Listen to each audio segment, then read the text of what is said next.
Oh no, Steve's hit. Steve is dying. Get him up now. Australian crocodile hunter Steve Irwin has died during a diving expedition near Port Douglas in Australia. In the last moments of Steve Irwin's life, something terrible happened that nobody expected. Steve Irwin was a man who loved animals more than anything in the world. People all around the globe knew him as the crocodile hunter because he made TV shows about dangerous animals like crocodiles, snakes, sharks, and other creatures that most people were afraid of. He taught millions of people that these animals were not really monsters trying to hurt us, but important creatures that needed our help and protection to survive. Steve was born in Australia in 1962. His parents owned a small zoo, and from the time he was just a little boy, Steve was surrounded by animals. When other kids his age were playing with toys, Steve was learning how to take care of baby kangaroos and feed crocodiles. His father taught him everything about reptiles, animals like lizards, snakes, and crocodiles. His mother showed him how to care for all kinds of mammals and birds. By the time Steve was a teenager, he knew more about animals than most adults who had studied them for years. As Steve grew up, he became famous for his exciting TV shows. He would go into dangerous places where wild animals lived and show people how amazing these creatures really were. Steve had a special gift. He could get close to animals that would normally run away from or attack other people. Crocodiles that were longer than cars would let Steve touch them. Poisonous snakes would stay calm when Steve picked them up. It was like Steve could speak their language and tell them that he was a friend, not an enemy. Steve's TV shows were watched by people in countries all over the world. Children especially loved watching him because he made learning about animals fun and exciting.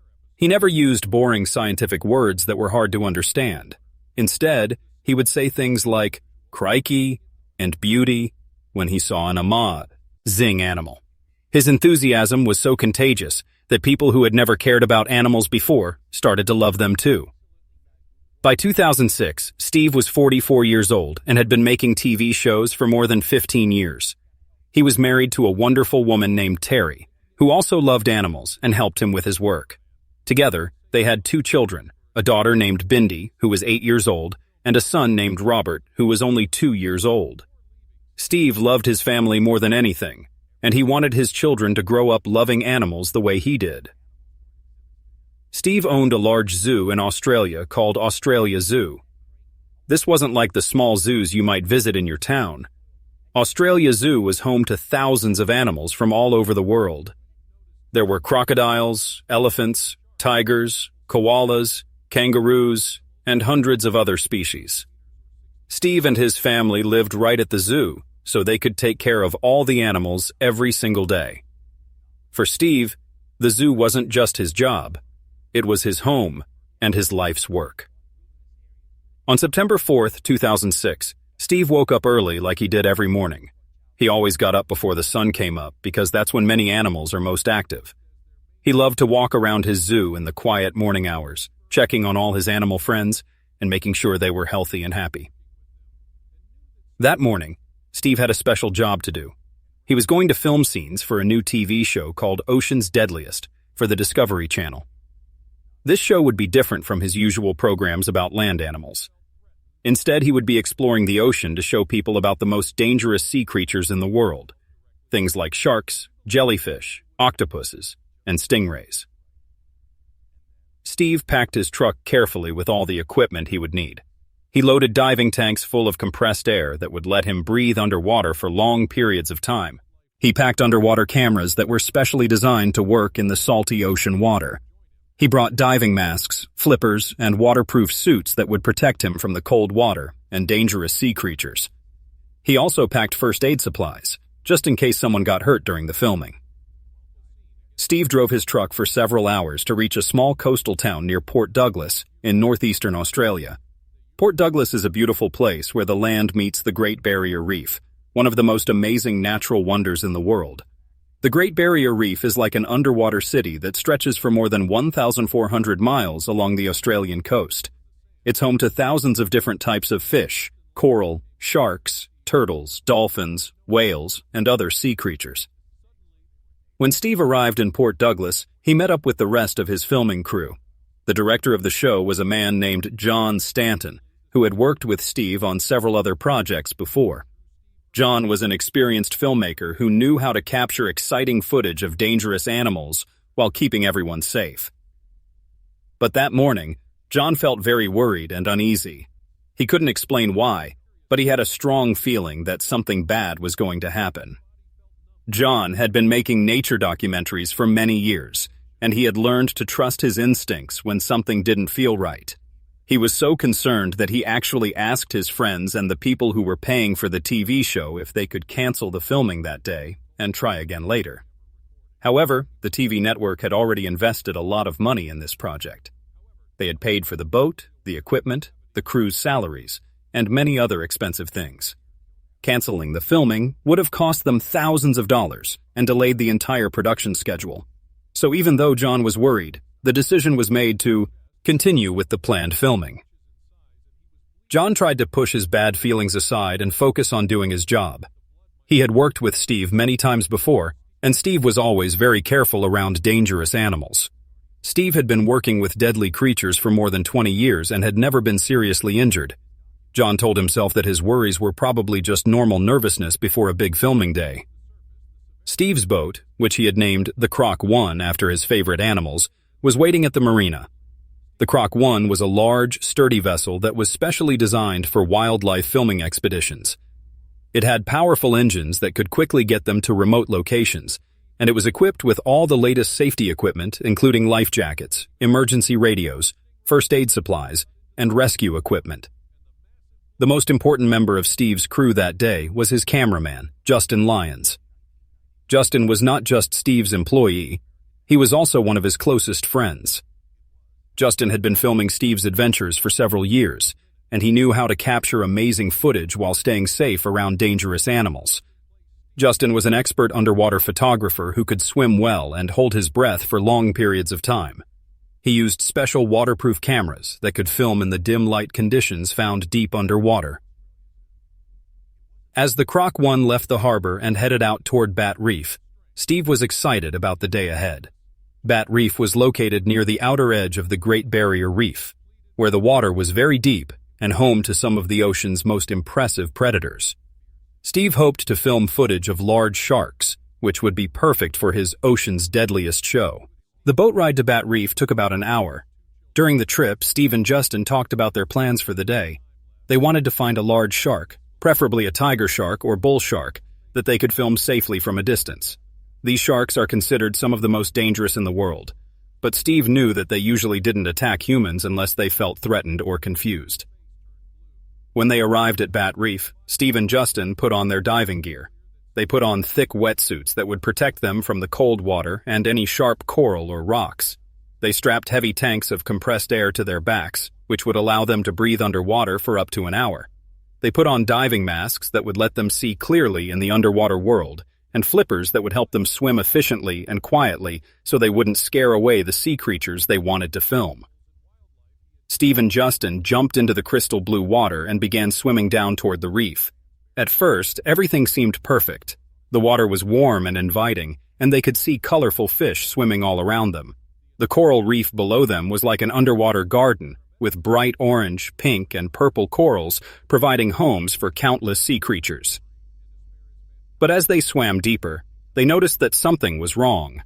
The water, which should have been crystal clear, was much murkier and cloudier than usual. This might have been caused by recent storms that had stirred up sand and sediment from the ocean floor, or by strong currents that had brought murky water from other areas.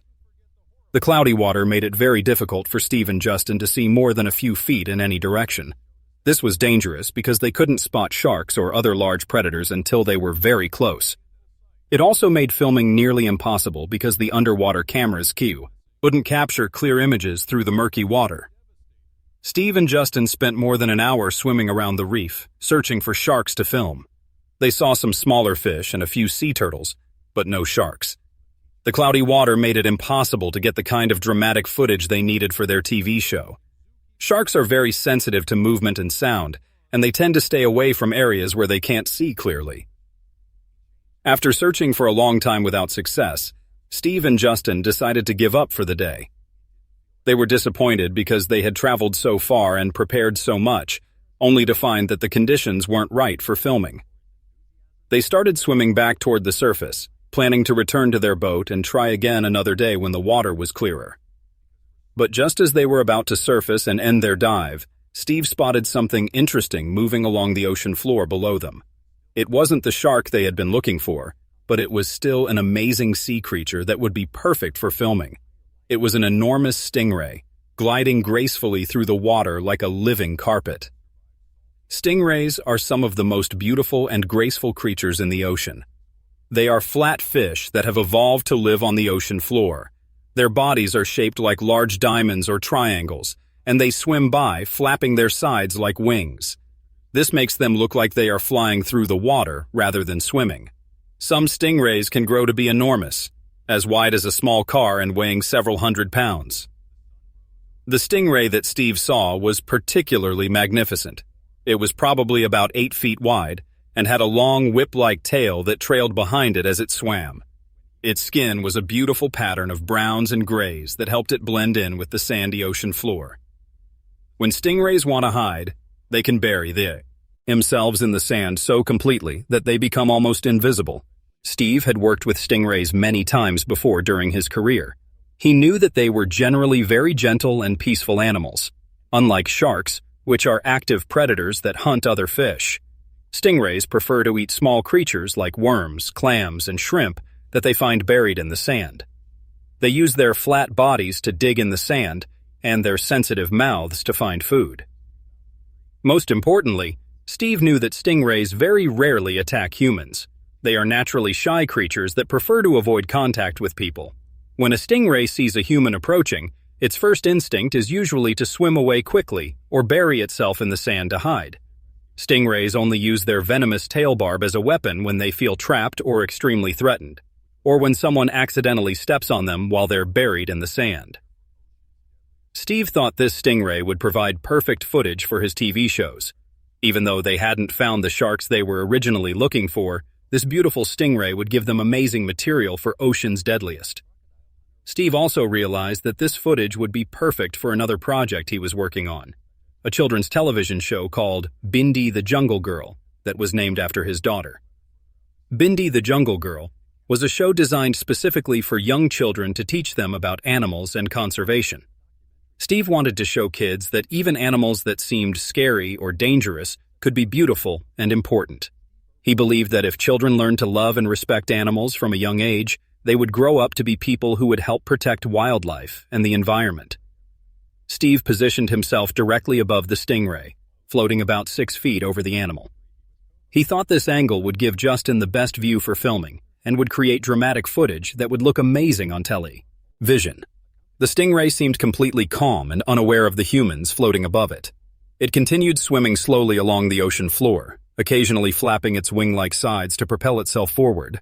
Steve used hand signals to communicate with Justin underwater, telling him to come closer and start filming with his underwater camera. Justin swam over and began recording the peaceful scene. For several minutes, everything was absolutely perfect. The stingray glided gracefully through the water, while Steve floated above it like a guardian angel. The footage Justin was capturing was exactly the kind of magical underwater scene that would captivate television audiences around the world. This was the kind of moment that Steve lived for, being close to a wild animal in its natural habitat, sharing space with a creature that most people would never have the chance to see up close. Steve felt a deep connection with all animals, and he believed that by showing people these intimate encounters, he could help them understand how amazing and important wildlife really was. Stingrays almost never allow humans to get this close to them. In all his years of diving, Justin had rarely seen a stingray that was so comfortable with human presence. Usually, these animals are very wary and will swim away quickly when they detect people nearby. This particular stingray seemed unusually calm and tolerant, which made for perfect filming conditions. Justin continued recording as he swam closer to get even better shots of the stingray. The water around them was filled with a peaceful, almost magical atmosphere. Colorful fish swam by in the background, and the coral reef below them provided a stunning backdrop for the scene. Neither Steve nor Justin had any idea that this peaceful moment was about to turn into a tragedy. Suddenly, without any warning or obvious reason, the stingray's behavior changed completely. Perhaps it suddenly noticed that there were two large creatures floating above it, or maybe it got startled by a movement or sound. Whatever the trigger was, the Stingray instantly went from calm and peaceful to feeling threatened and defensive. In a split second, the Stingray thrust its long tail upward like a spear. The sharp, venomous barb at the end of its tail, a weapon designed by nature to protect the animal from predators, pierced through Steve's wetsuit and deep into his chest. The attack happened so quickly that neither Steve nor Justin had any time to react or get out of the way. At first, Steve didn't fully understand how seriously he had been injured. When you get hurt underwater, the cold water and the shock of the injury can make your body feel numb. The pressure of the water also affects how pain feels. For a few seconds, Steve didn't feel the full extent of his injuries. His body was in shock, and his mind was trying to process what had just happened. Even in this moment of crisis, Steve's first thought was about his work and his mission to educate people about animals. Despite being badly injured, he told Justin to keep the camera rolling and continue filming. Steve wanted to capture something meaningful from this unexpected and dangerous encounter. Even facing death, he was thinking about how this experience might help people understand animals better. But Justin could immediately see that something was terribly wrong. There was a large hole in Steve's chest, about 2 inches wide, where the Stingray's barb had penetrated. Blood was pouring out of the wound in alarming amounts, quickly turning the clear blue water around them bright red. Justin knew that losing this much blood this quickly was extremely dangerous and potentially fatal. Justin also realized that all this blood in the water created another serious danger. Sharks have an incredible ability to smell blood from miles away. Even tiny amounts of blood in the water can attract sharks from great distances. With Steve bleeding so heavily, there was a real risk that sharks would be drawn to their location, creating an even more dangerous situation. Acting quickly, Justin grabbed Steve and helped him swim toward the surface of the water. Swimming upward while supporting an injured person is extremely difficult, especially when wearing heavy diving equipment. Justin had to use all his strength and swimming skills to get both of them to the surface as quickly as possible. When they broke through the surface and could breathe air again, the full severity of Steve's injuries became terrifyingly clear. Steve was in excruciating pain and losing blood at an alarming rate. The wound in his chest was deep and jagged, and blood continued to pour out with each beat of his heart. Steve told Justin that he thought his lungs had been punctured, but the reality was even more serious than that. What Steve didn't realize was that the Stingray's barb had penetrated so deeply that it had actually cut into the side of his heart. The heart is the most vital organ in the human body. It's the pump that sends blood to every part of your body to keep you alive. When someone's heart is damaged, they can lose consciousness and die within just a few minutes from blood loss and cardiac arrest.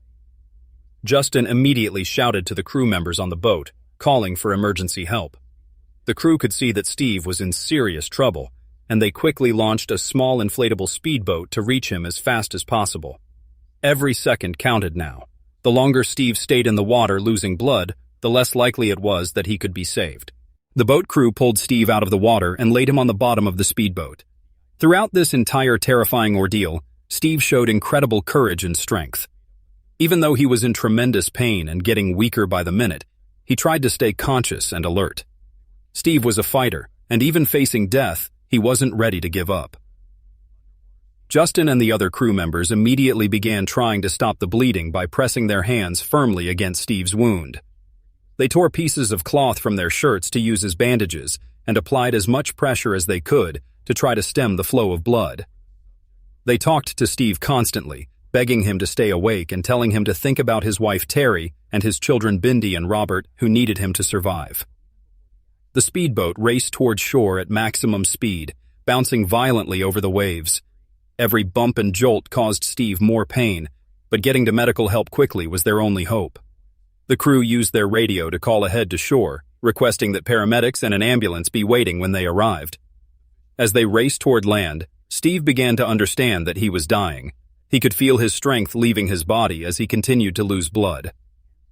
His vision began to blur, and breathing became increasingly difficult. But instead of panicking or becoming angry about his fate, Steve accepted what was happening with remarkable peace and dignity. Steve had spent his entire adult life taking risks to work with dangerous animals. He had always known that his job was dangerous, and that something like this could happen someday. He had been extraordinarily lucky for more than 20 years, avoiding serious injury while working with creatures that could easily kill a person. In a way, he had always been prepared for the possibility that his life might end while doing the work he loved. As the boat continued racing toward shore, Steve's condition continued to deteriorate rapidly. His face began to turn blue because his damaged heart couldn't pump enough oxygen-rich blood to his organs. His eyes closed and his breathing became shallow and irregular. Despite all the efforts of Justin and the crew to keep him conscious, Steve was slipping away. When the speedboat finally reached the shore, paramedics were waiting with emergency medical equipment and an ambulance. These were highly trained medical professionals who specialized in saving people's lives in crisis situations. They immediately began working on Steve, trying everything they knew to stabilize his condition and restart his heart.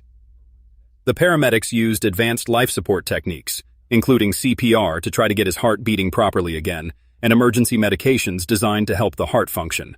They tried to replace some of the blood he had lost and attempted to repair the damage to his chest. They worked frantically for many minutes, using every tool and technique available to them. But despite all their efforts and expertise, it was too late. Steve Irwin had lost too much blood, and the damage to his heart was too severe to repair. The paramedics had to make the heartbreaking decision to stop their resuscitation efforts. Steve Irwin, the beloved crocodile hunter, was officially pronounced dead on the beach, where he had spent so many happy years working with the animals he loved. Even if Steve had been injured closer to a major hospital with a cardiac surgery unit, the chances of saving his life would have been very small. When a stingray barb penetrates the heart, it causes massive internal damage and bleeding that is extremely difficult to repair, even under the best medical conditions. The fact that the injury occurred so far from shore and took time to get him to medical help made survival almost impossible. The entire tragic event, from the moment the stingray attacked until the paramedics' final efforts to save Steve's life, was recorded by Justin's underwater and surface cameras. This footage captured not only the attack itself, but also the desperate attempts to save Steve's life and the grief of everyone who witnessed his death. However, Justin made a decision that showed tremendous respect and love for his friend. Out of consideration for Steve's memory and to protect his family from additional pain and trauma, Justin chose to delete all of the footage. He knew that watching video of Steve's death would be unbearably painful for Terry, Bindi, and Robert. He also felt that keeping such footage would be disrespectful to Steve's memory and could potentially be exploited by people who didn't have the family's best interests at heart. All of the crew members and colleagues who witnessed Steve's death were deeply traumatized by what they had seen. They had watched their friend, hero, and colleague die right in front of them, despite their best efforts to save him. The image of Steve's final moments would stay with them for the rest of their lives.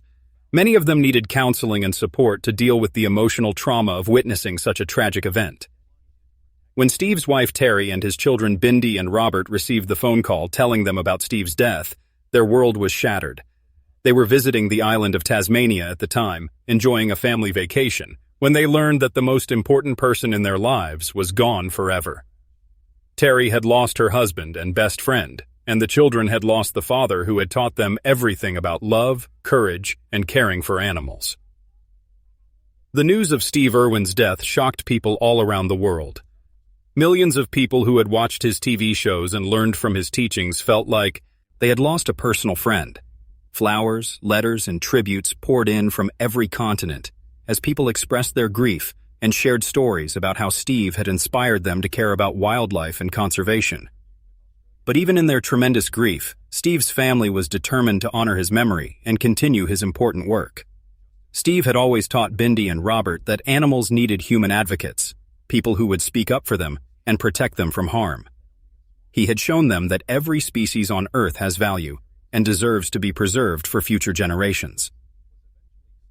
Bindi, even though she was only 8 years old when her father died, made a promise to carry on his legacy.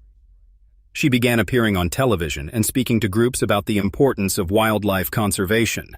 Robert, though he was very young, also showed the same love for animals that had defined his father's life.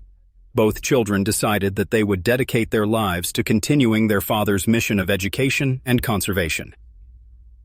Today, many years later, both Bindi and Robert have become accomplished conservationists and educators in their own right. They continue to operate Australia Zoo, caring for thousands of animals and teaching visitors about the importance of wildlife protection. They have created new television programs, written books, and traveled the world spreading their father's message of love and respect for all living creatures. Steve Irwin died doing what he had loved most his entire life, being close to wild animals in their natural habitat. Even though his death was tragic and unexpected, his passion for animals and his mission to educate people about conservation continues to inspire new generations of wildlife lovers and environmental protectors around the world.